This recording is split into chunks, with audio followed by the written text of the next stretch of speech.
The Wind in the Willows by Kenneth Grahame. Read by Robin Hearn. Chapter 4. Mr. Badger. They waited patiently for what seemed a very long time, stamping in the snow to keep their feet warm. At last they heard the sound of slow, shuffling footsteps approaching the door from the inside. It seemed, as the mole remarked to the rat, like someone walking in carpet slippers that were too large for him and down at heel. Which was intelligent of Mole, because that was exactly what it was. There was the noise of a bolt shot back, and the door opened a few inches, enough to show a long snout and a pair of sleepy, blinking eyes. "Now, the very next time this happens," said a gruff and suspicious voice, "I shall be exceedingly angry. Who is it this time, disturbing people on such a night? Speak up." "Oh, Badger," cried the rat, "let us in, please. It's me, Rat, and my friend Mole, and we've lost our way in the snow." "What, Ratty, my dear little man!" exclaimed the Badger in quite a different voice. "Come along in, both of you, at once. Why, you must be perished. Well, I'll never. Lost in the snow, and in the wild wood too, and at this time of night. But come in with you." The two animals tumbled over each other in their eagerness to get inside, and heard the door shut behind them with great joy and relief. The Badger, who wore a long dressing gown and whose slippers were indeed very down at heel, carried a flat candlestick in his paw, and had probably been on his way to bed when their summons sounded. He looked kindly down on them and patted both their heads. "This is not the sort of night for small animals to be at," he said paternally. "I'm afraid you've been up to some of your pranks again, Ratty. But come along, come into the kitchen. There's a first-rate fire there, and supper and everything." He shuffled on in front of them, carrying the light, and they followed him, nudging each other in an anticipating sort of way, down a long, gloomy, and, to tell the truth, decidedly shabby passage, into a sort of central hall, out of which they could dimly see other long tunnel-like passages branching, passages mysterious and without apparent end. But there were doors in the hall as well, stout, oaken, comfortable-looking doors. One of these the Badger flung open, and at once they found themselves in all the glow and warmth of a large firelit kitchen. The floor was well-worn red brick, and on the wide hearth burnt a fire of logs, between two attractive chimney corners tucked away in the wall, well out of any suspicion of draught. A couple of high-backed settles facing each other on either side of the fire gave further sitting accommodation for the sociably disposed. In the middle of the room stood a long table of plain boards placed on trestles, with benches down each side. At one end of it, where an armchair stood pushed back, was spread the remains of the Badger's plain but ample supper. Rows of spotless plates winked from the shelves of the dresser at the far end of the room, and from the rafters overhead hung hams, bundles of dried herbs, nets of onions, and baskets of eggs. It seemed a place where heroes could fitly feast after victory, where weary harvesters could line up in scores along the table and keep their harvest home with mirth and song, or where two or three friends of simple tastes could sit about as they pleased and eat and smoke and talk in comfort and contentment. The ruddy brick floor smiled up at the smoky ceiling. The oaken settles, shiny with long wear, exchanged cheerful glances with each other. Plates on the dresser grinned at pots on the shelf, and the merry firelight flickered and played over everything without distinction. The kindly badger thrust them down on a settle to toast themselves at the fire, and bade them remove their wet coats and boots. Then he fetched them dressing gowns and slippers, and himself bathed the mole's shin with warm water, and mended the cut with sticking plaster, till the whole thing was just as good as new, if not better. In the embracing light and warmth, warm and dry at last, with weary legs propped up in front of them, and a suggestive clink of plates being arranged on the table behind, it seemed to the storm-driven animals, now in safe anchorage, that the cold and trackless wild wood left just outside was miles and miles away, and all that they had suffered in it a half-forgotten dream. When at last they were thoroughly toasted, the badger summoned them to the table, where he had been busy laying a repast. They had felt pretty hungry before, but when they actually saw at last the supper that was spread for them, really it seemed only a question of what they should attack first, where all was so attractive, and whether the other things would obligingly wait for them till they had time to give them attention. Conversation was impossible for a long time, and when it was slowly resumed, it was that regrettable sort of conversation that results from talking with your mouth full.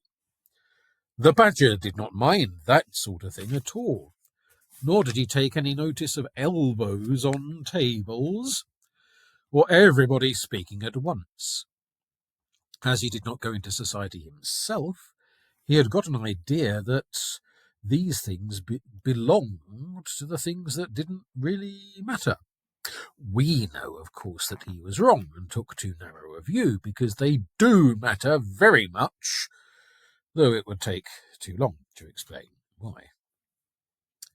He sat in his armchair at the head of the table, and nodded gravely at intervals as the animals told their story, and he did not seem surprised or shocked at anything, and he never said, "I told you so," or "just what I always said," or remarked that they ought to have done so-and-so, or ought not to have done something else. The mole began to feel very friendly towards him. When supper was really finished at last, and each animal felt that his skin was now as tight as was decently safe, and that by this time he didn't care a hang for anybody or anything, they gathered round the glowing embers of the great wood fire, and thought how jolly it was to be sitting up so late, and so independent, and so full. And after they had chatted for a time about things in general, the badger said heartily, "Now then, tell us the news from your part of the world. How's old Toad going on?" "Oh, from bad to worse," said the rat gravely, while the mole, cocked up on a settle and basking in the firelight, his heels higher than his head, tried to look properly mournful. "Another smash-up only last week, and a bad one. You see, he will insist on driving himself, and he is hopelessly incapable.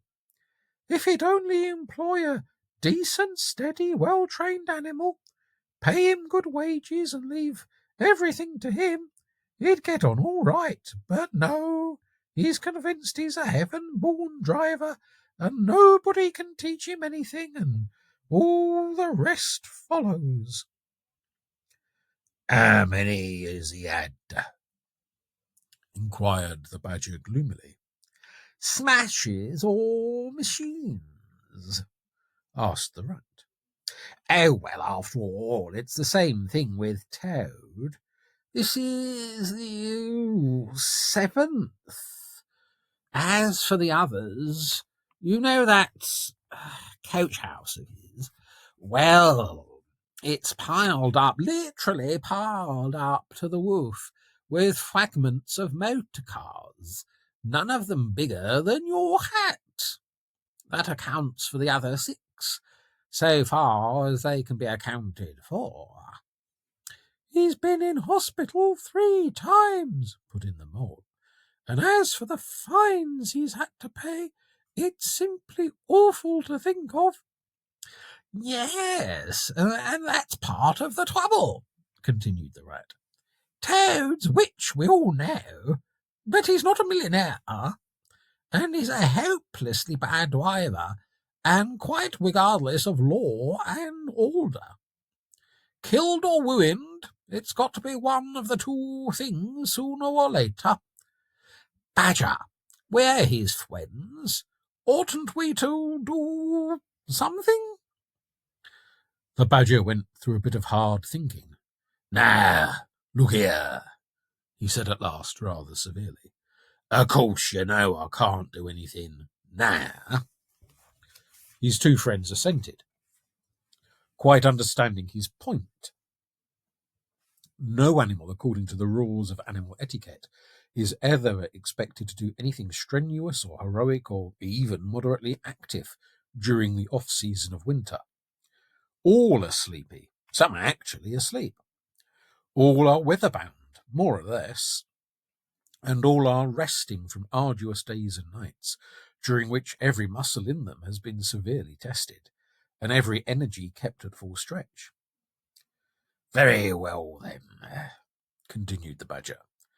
"But once, when the year has really turned, and the nights are shorter, and halfway through 'em one rises and feels fidgety and wanting to be up and doing by sunrise, if not before, you know." Both animals nodded gravely. They knew. "Well, then," went on the Badger, "we, that is, you and me and our friend Mole here, will take Toad seriously in hand. We'll stand no nonsense whatever. We'll bring him back to reason by force, if needs be. We'll make him be a sensible Toad. You're asleep, Rat." "Oh, not me," said the Rat, waking up with a jerk. "He's been asleep 2 or 3 times since supper," said the Mole, laughing. He was feeling quite wakeful and even lively, though he didn't know why. The reason was, of course, that he, being naturally an underground animal by birth and breeding, the situation of Badger's house exactly suited him and made him feel at home, while the Rat, who slept every night in a bedroom, the windows of which opened on a breezy river, naturally felt the atmosphere still and oppressive. "Well, it's time we were all in bed," said the Badger, getting up and fetching flat candlesticks. "Come along, you two, and I'll show you your quarters. And take your time tomorrow morning. Breakfast at any hour you please." He conducted the two animals to a long room that seemed half bedchamber and half loft. The Badger's winter stores, which indeed were visible everywhere, took up half the room. Piles of apples, turnips, and potatoes, baskets full of nuts and jars of honey. But the 2 little white beds on the remainder of the floor looked soft and inviting, and the linen on them, though coarse, was clean and smelt beautifully of lavender. And the Mole and the Water Rat, shaking off their garments in some 30 seconds, tumbled in between the sheets in great joy and contentment. In accordance with the kindly Badger's injunctions, the 2 tired animals came down to breakfast very late next morning, and found a bright fire burning in the kitchen and 2 young hedgehogs sitting on a bench at the table eating oatmeal porridge out of wooden bowls. The hedgehogs dropped their spoons, rose to their feet, and ducked their heads respectfully as the 2 entered. "There, sit down, said the Rat pleasantly, "and go on with your porridge. Where have you youngsters come from? Lost your way in the snow, I suppose?" "Yes, please, sir," said the elder of the 2 hedgehogs respectfully. "Me and little Billy here, we was trying to find our way to school. Mother would have us go, was the weather ever so. And, of course, we lost ourselves, sir, and Billy got frightened and took and cried, being young and faint-hearted. and at last we happened up against Mr. Badger's back door, and made so bold as to knock, sir, for Mr. Badger is a kind-hearted gentleman, as everyone knows." "I understand," said the rat, cutting himself some rashers from a side of bacon, while the mole dropped some eggs into a saucepan. And what's the weather like outside? You needn't sir me quite so much," he added. "Oh, terrible bad, sir. Terrible deep the snow is," said the hedgehog. "No getting out for the likes of you gentlemen today." "Where's Mr. Badger?" inquired the mole, as he warmed the coffee pot before the fire. "The master's gone into his study, sir," replied the hedgehog, "and he said as how he was going to be particular busy this morning, and on no account was he to be disturbed." This explanation, of course, was thoroughly understood by everyone present. The fact is, as already set forth, when you live a life of intense activity for 6 months in the year, and of comparative or actual somnolence for the other 6 during the latter period, you cannot be continually pleading sleepiness when there are people about or things to be done. The excuse gets monotonous. The animals well knew that Badger, having eaten a hearty breakfast, had retired to his study and settled himself in an armchair with his legs up on another and a red cotton handkerchief over his face, and was being busy in the usual way at this time of year. The front door bell clanged loudly, and the rat, who was very greasy with buttered toast, sent Billy, the smaller hedgehog, to see who it might be.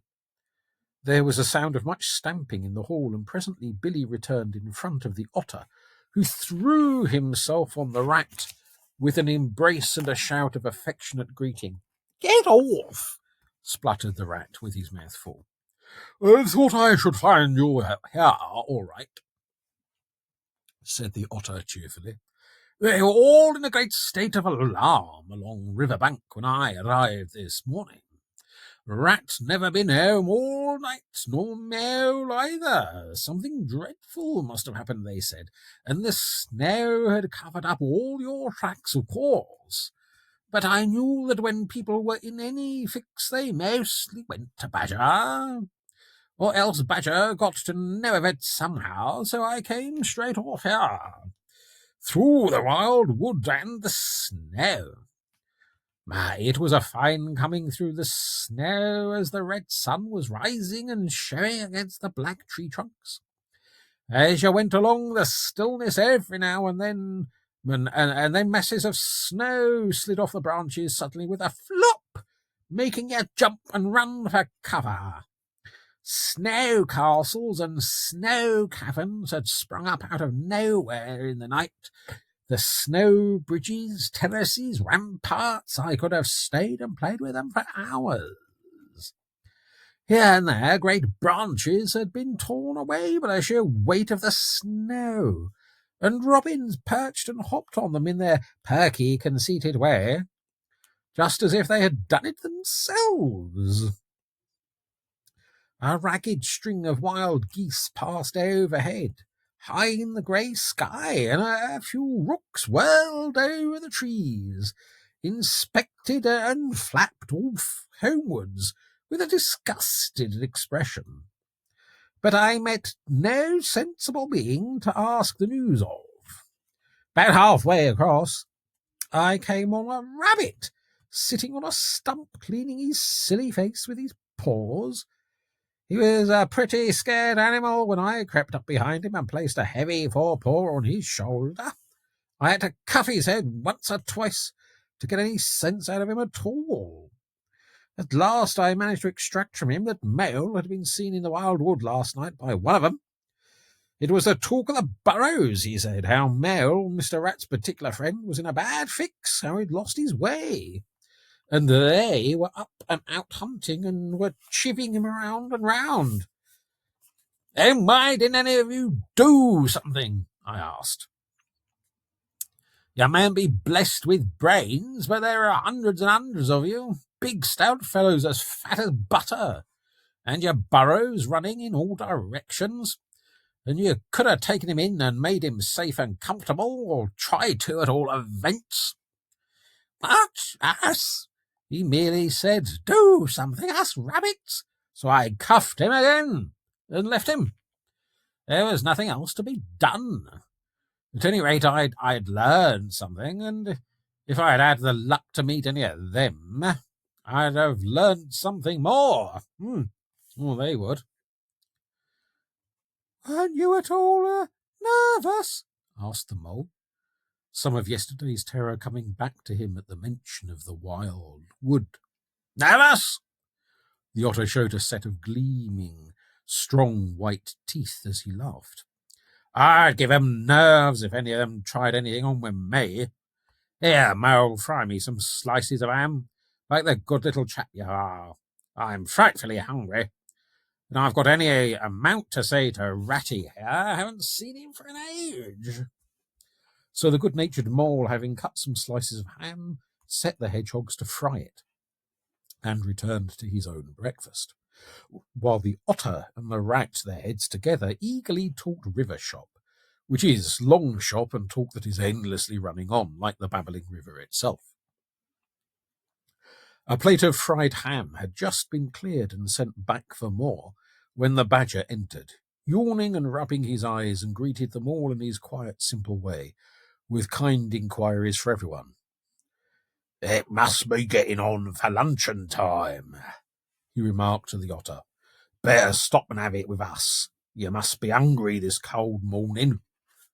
"Rather," replied the otter, winking at the mole. "The sight of these greedy young hedgehogs stuffing themselves with fried ham makes me feel positively famished." The hedgehogs, who were just beginning to feel hungry again after their porridge, and after working so hard at their frying, looked timidly up at Mr. Badger, but were too shy to say anything. "Here, you two youngsters be off to your home and your mother," said the Badger kindly. "I'll send someone with you to show you the way. You won't want any dinner today, I'll be bound." He gave them sixpence apiece and a pat on the head, and they went off with much respectful swinging of caps and touching of forelocks. Presently they all sat down to luncheon together. The mole found himself next to Mr. Badger, and as the other two were still deep in river gossip, from which nothing could divert them, he took the opportunity to tell Badger how comfortable and home-like it all felt to him. "Once well underground," he said, "you know exactly where you are. Nothing can happen to you and nothing can get at you. You're entirely your own master, and you don't have to consult anybody or mind what they say. Things go on all the same overhead, and you let 'em, and don't bother about 'em. But when you want to, up you go, and there the things are waiting for you." The Badger simply beamed on him. "That's exactly what I'll say," he replied. "There's no security or peace and tranquillity except underground. And then if your ideas get larger and you want to expand, why, a dig and a scrape and there you are. If you feel your ass is a bit too big, you stop up a hole or two, and there you are again.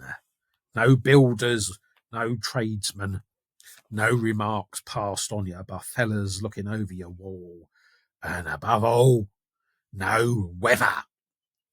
Look at Rat now, couple of feet of flood water, and he's got to move into hired lodgings, uncomfortable, inconveniently situated, and horribly expensive.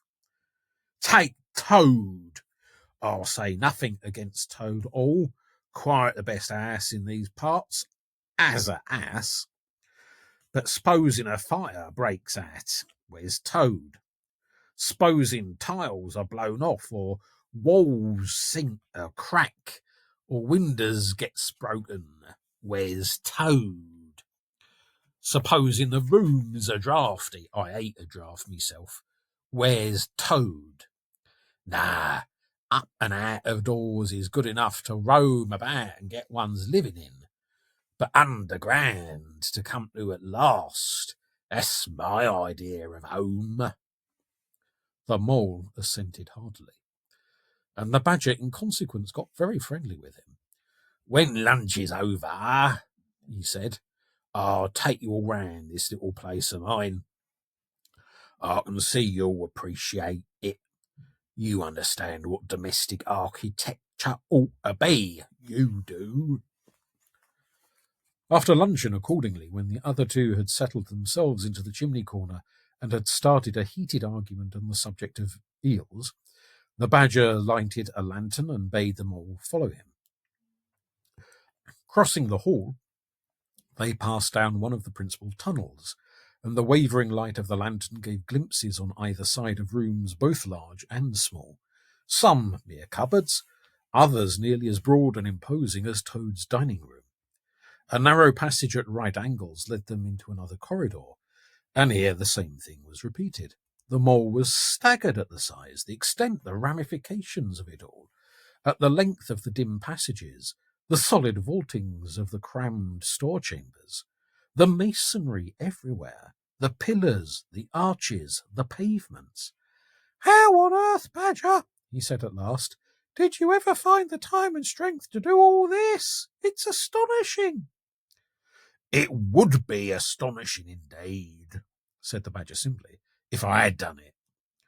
But as a matter of fact, I did none of it, only cleaned out the passages and chambers as far as I had need of them. There's lots more of it all round about.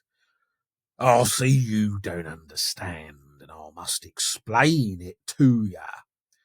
Well, very long ago, on the spot where the wild wood waves now, before ever it had planted itself and grown up to what it now is, there was a city of people, here where we are standing.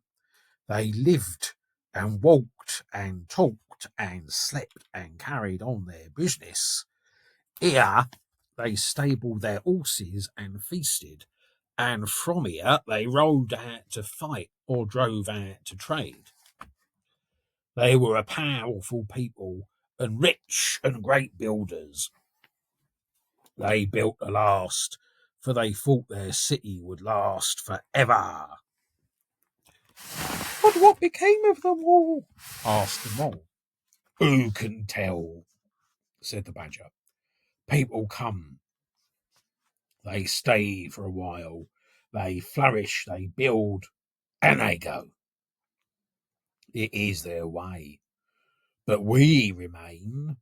There were badgers here, I've been told, long before that city came ever to be. And now there are badgers here again. We are an enduring lot, and we may move out for a time, but we wait. We are patient, and back we come, and so it will ever be." "Well, and when they went at last, those people?" said the mole. "When they went," continued the badger, "the strong winds and persistent rains took the matter in hand, patiently, ceaselessly, year after year. Perhaps we badgers too, in our small way, helped a little. Who knows? It was all down, down, down, gradually. Ruin and levelling and disappearance. Then it was all up, up, up, gradually, as seeds grew saplings and saplings to forest trees, and bramble and fern came creeping in to help. Leaf mould rose and obliterated streams in their winter freshets, brought sand and soil a clog and a cover, and in course of time our home was ready for us again, and we moved in.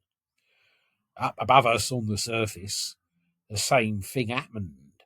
Animals arrived, liked the look of the place, took up their quarters, settled down, spread and flourished. They didn't bother themselves about the past, they never do, they're too busy. The place was a bit umpty and illicky, naturally, and full of holes. That was rather an advantage. And they don't bother about the future either.